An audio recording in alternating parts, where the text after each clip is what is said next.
এই দেখুন সব সবজি নিয়ে বসে গেছি।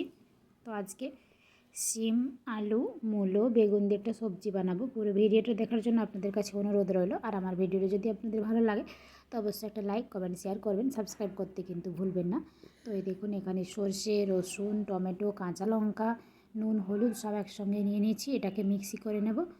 তো এই দেখুন এটাকে মিক্সি করে নিচ্ছি। এরপর সবজিগুলো আমার কাটা হয়ে গেছে। কড়াইয়ে তেল বসিয়ে দিয়েছি। দেখুন বেগুন, শিম, মূলো, আলু সব এরপর তেলে দিয়ে দেব।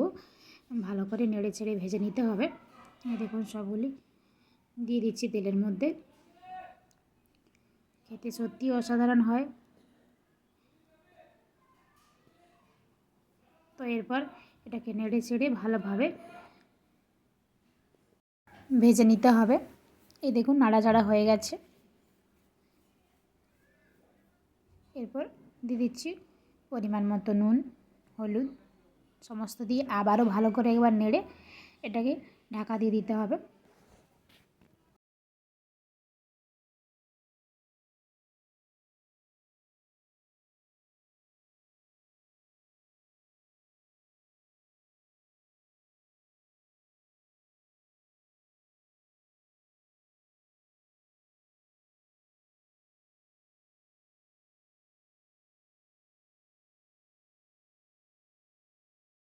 এই দেখুন অল্প নাড়াচাড়া হয়ে গেছে। তো এরপর একটা ঢাকনা দিয়ে ঢাকা দিয়ে দিতে হবে।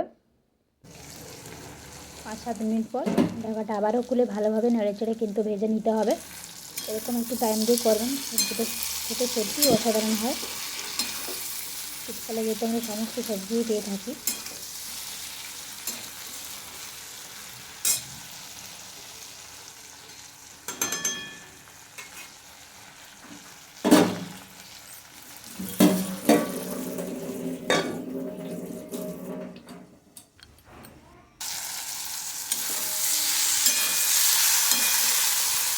এই দেখুন ভাজা ভাজা হয়ে গেছে। তো এরপর আমি যে মশলাটা পেস্ট করে রেখেছিলাম এটা দিয়ে দেবো এর মধ্যে।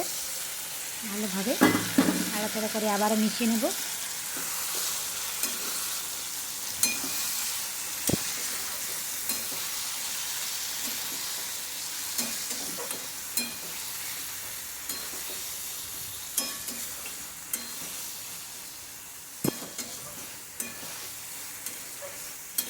এই দেখুন ভাজা ভাজা হয়ে গেছে। তো এরপর অল্প একটু জল দিয়ে দিয়েছি। আপনারা চাইলে জল নাও দিতে পারেন। খুব বেশি কিন্তু জল দেওয়ার কোনো প্রয়োজন নেই। সবজিটা মাখা মাখা হবে। এই দেখুন হয়ে গেছে। এরপর আবার ভালো করে নেড়ে চেড়ে একটু মিশিয়ে নেব। তাহলেই কিন্তু রেডি। এরপর ধনেপাতা দিয়ে দেব অল্প পরিমাণে।